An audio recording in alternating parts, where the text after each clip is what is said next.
Hey, beautiful souls. I'm so happy to join you today to talk about the three must do's for a true mystical experience. Now, I know there's a little bit of a paradox in there because are we really doing anything or just being something in order to truly have this mystical experience? As we get through this conversation, you will come to the realization that it is all about being, but there are things that we need to do to get to that being. So without further ado, let's get to the first of these must do's for a true mystical experience. The first is to operate from a frequency of love. That can sound a bit trite or simple, depending on which part of the cynical scale you're on. But let's talk about love and what love truly is from the standpoint of our spirit, our soul here in a body. Love is the essence of creation. It is what created and continues to create this experience, this universe. We are, when operating from a frequency of love, in direct connection to our divine nature and therefore in direct connection with divine creation, God, as some might call it, the universe, as others may call it, whatever you want to call it, it is the energy of all that is. When we operate from that frequency of love that is unconditional, that is the essence of creation, that is abundant in nature, and nothing needs to be done in order to receive it or give it.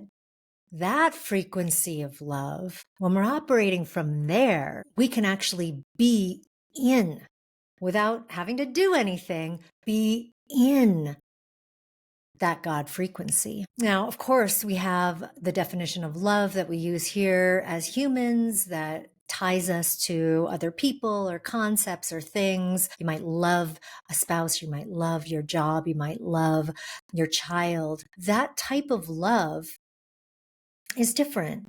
We have even terms for that. We could say it's familial love or it's platonic love. Those things can be close to divine love. Certainly, if you get there within yourself with what we're talking about with this frequency of true love, when you get there within, then you can connect to everything with that frequency. Spouses, children, work colleagues, to trees, all things. But there is a separation in so many people's minds that there is love that exists here that we have to work for, that we have to do something in order to receive it, that we have to give it in order to receive it. And when you're in the frequency of love, meaning you have tuned your heart to this frequency, you're just in it. There's nothing you have to do. You don't even need to give it. You just automatically give it off. And you then therefore automatically receive it. But the giving and the receiving is all one. It's not, oh, I have got to give it so that I can then receive it. It's not causal. Just is.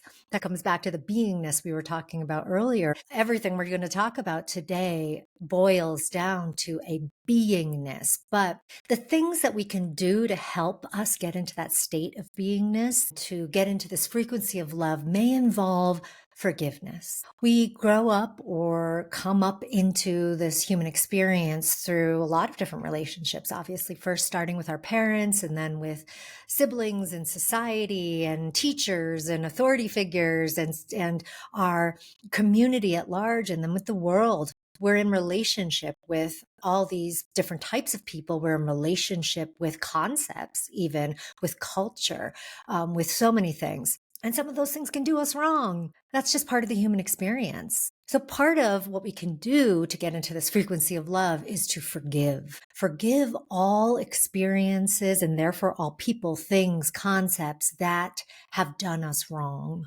And when I say wrong, I mean that they've hurt the human heart, not that they are wrong in your experience, because they are as valid and right as the good things that have happened to you. But those things that have, quote unquote, wronged you, hurt you, have what may in your mind set you up for failure are all things that are valuable lessons. They are all things that set us up to understand and see the contrast of this realm. So in that sense, they're all right. When it comes to us actually forgiving those people or experiences, what we're truly doing is forgiving ourselves for holding on to any hate, negativity, anger, shame, guilt, things that keep us in a lower frequency, keep us out of that frequency of love. So we're not trying to get to this unattainable place or this place you've never been, this frequency of love. Like, how do I get there? Right? It's not about getting to some foreign destination you've never been. The frequency of love is your true nature. That's what we all come here with.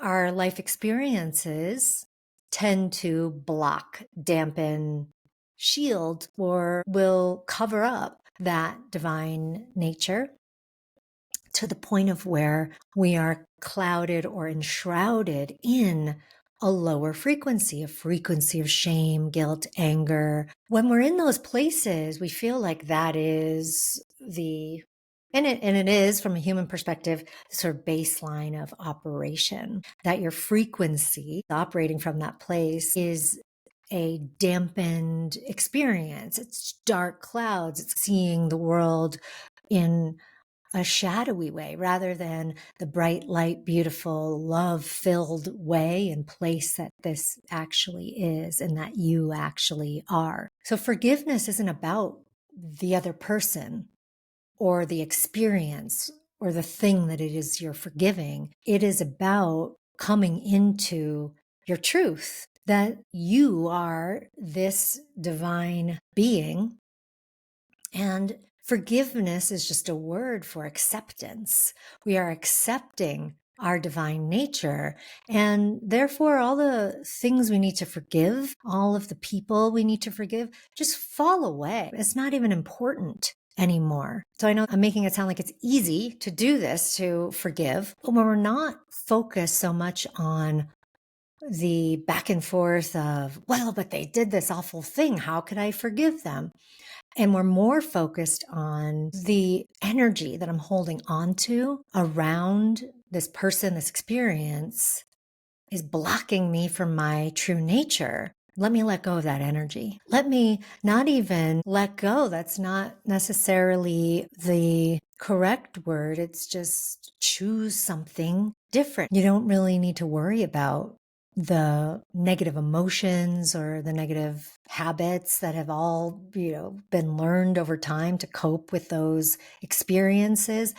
Those all start to shift as you choose this new frequency. Like I said, it's not easy to choose this because we're so habituated to choosing the anger, choosing the shame, choosing the familiar. We're choosing to be the victim because that's what has worked for us, what we've just been conditioned to. But now, through consciousness, through understanding this larger picture of who you really are as this divine being, we can choose love. We can choose this frequency of love. Don't even worry about the letting go of all this. So it's going to be so hard to let go of the pain and the anger and the thing that they did to me. We just choose love. We continually choose love in every moment and in every situation. Now, this requires a courage that you may not yet feel you have. The courage and taking steps to actually break free from those limitations of your upbringing and your circumstances and your actual ego is where the work lies. This is where we move into a place where we're making choices for ourself, for love, and therefore toward a union with the divine. And that's truly what a mystical experience is that we are in union, which brings us to the second must do for a true mystical experience. And that is to accept non-duality, oneness. I can speak of this oneness because I've actually experienced it. So I want to tell that story real quick so you understand where I'm coming from. I had, when I was a teenager, read about certain concepts, couldn't even make sense of it.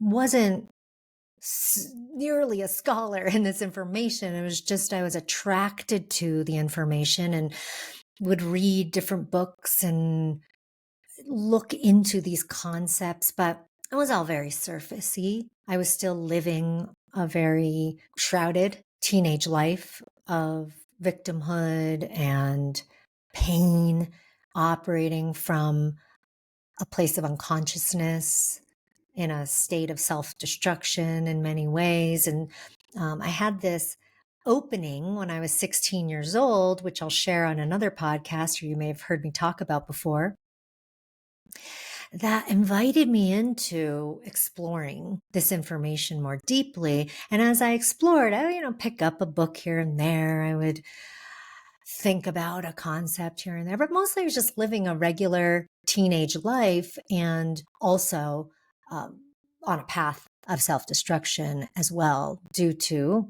my initial early human experiences.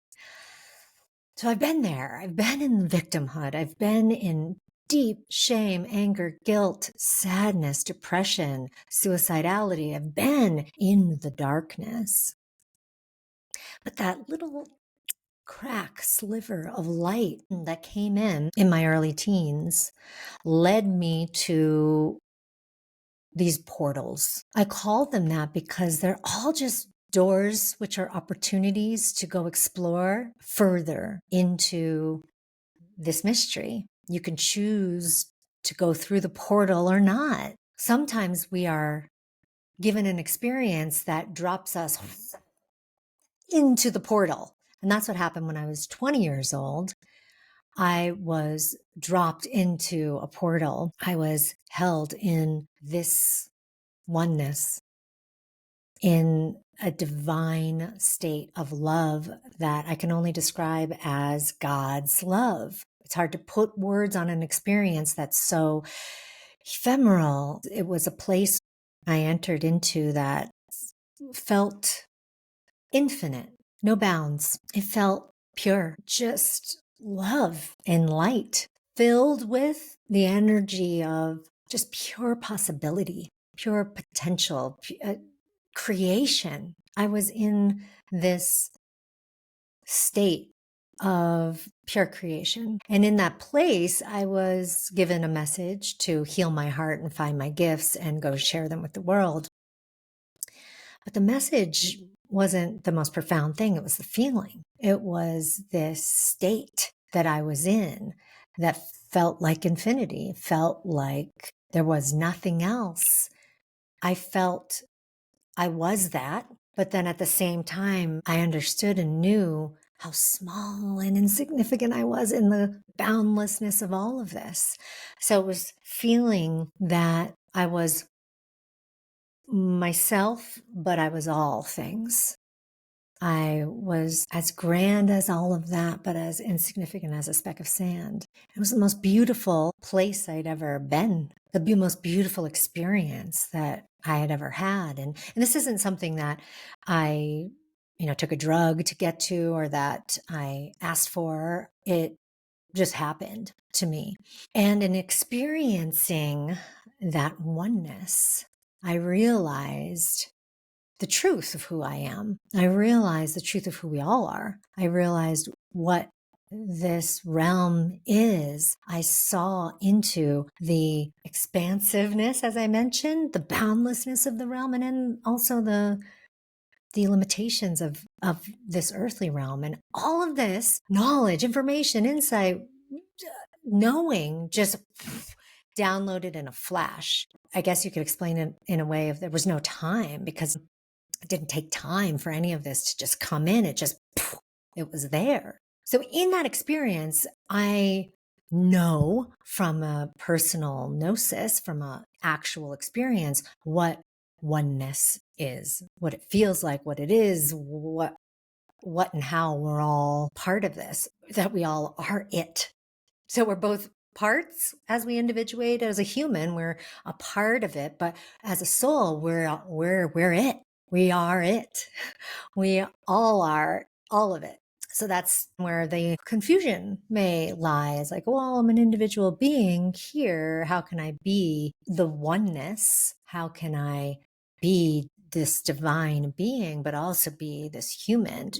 That's where we get to play. This earthly realm is this playground where we actually get to experience all of that. We get to experience the oneness within the limitations of our human existence and play with the contrasts and the lessons that we're here to imbue both on ourselves and the collective, because we're all connected in this way. We are literally all in this together. So that's where the lesson lies, is in acceptance of this non-duality, of this oneness. We are in a knowing, in the truth of that no one, nothing is working against us. We are not good and they are bad, or they are not good and we are bad. We are not in opposition to anything. Everything is one. And that means we're one with God, one with the universe or the energy of all that is. And with everything here that's been created in this realm, we are one. And then this isn't about like, oh, kumbaya, we're all one. Yes, it can lead to that peace. But why I'm sharing it is because it is a truth that I have come to both experience and know, that when we accept it, we then drop into our true nature and then therefore can operate in this union, which is that mystical experience, this union with God.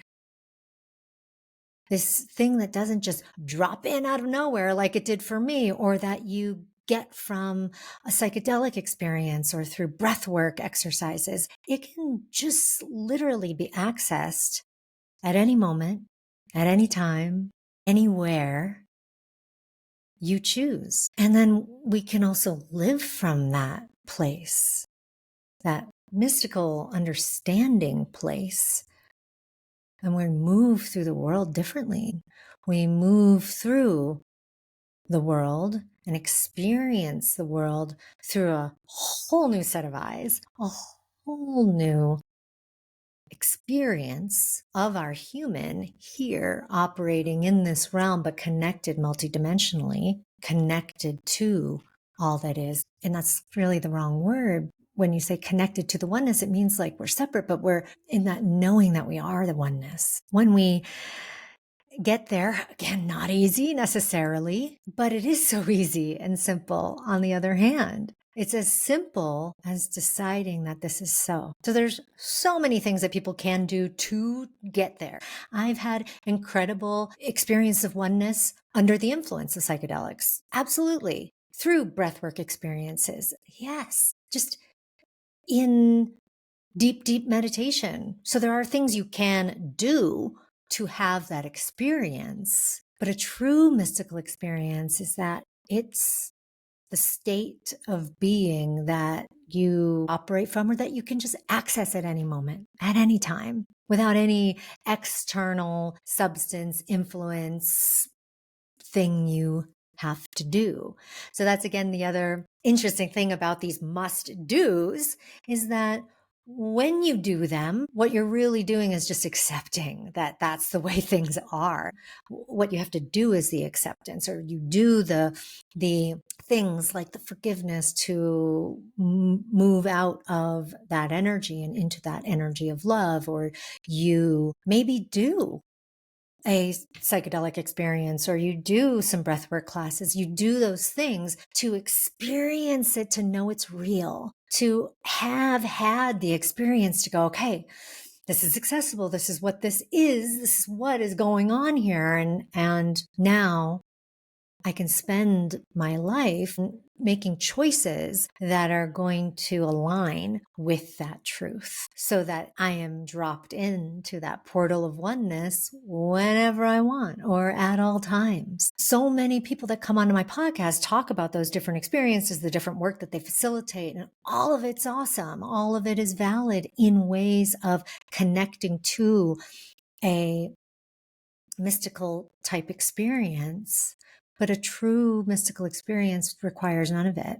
It requires no teacher, requires no substance, requires nothing that you do in your body, no special diet. It is truly about what brings me to the third must do for a true mystical experience. It is about surrender. When we surrender to this knowing, this understanding, this truth that we are divine beings, that we are God incarnate, that we are these souls in a body. There's so many different ways we can describe it, but that we are not just this human experience, that we're not just this human being. When we accept this, this is the surrender that we do in order to have that true union. We then enter into serendipity and flow and synchronicity and the things that we might call coincidence, right? If you don't believe in synchronicity, but truly we enter into these magical spaces where we are operating from a place that is like the operator that sits above 30,000 foot view or higher of your human experience and the human experience of all and the earthly experience of all, and see the connections, see the places that are blocking and that are open. And we just see, understand, and know more clearly where to take our own life through that surrender, which is more about acceptance than it is about letting go of anything. Because letting go feels like, there's these things that are so important and I gotta let go of them. It isn't about a letting go in that sense. It's about an acceptance that you are not that version of yourself anymore, that you don't have to cling to that version of yourself anymore. It's an acceptance of yourself as this divine being. It's an acceptance that we have this co-creative ability, and that's what we're doing here. It's an acceptance of these frequencies that put us into states of joy and bliss and peace. An acceptance of all of that rather than a letting go of the negative forces. When we surrender, we get to be in our divine nature, which is your true nature, which is your birthright. And it is the place that I believe we all can get to at any moment. You don't have to go live in a cave, have studied mystical texts, do anything specific, and have spent any specific amount of time doing those things. We can simply choose this at any moment. Sometimes people are driven in their darkest moments to choose this, and that's where maybe a feeling of true surrender can happen because they finally aren't fighting it anymore. They're finally not holding back the dam. They just get to accept that the waters are flowing and are meant to flow. And those waters carry truth and understanding and love and so much experience. And when we're not afraid to fully experience life, and we can let those waters flow, we can surrender then to what a true mystical experience feels like and what it is. It isn't just anymore, a feeling you get because you did X, Y, and Z.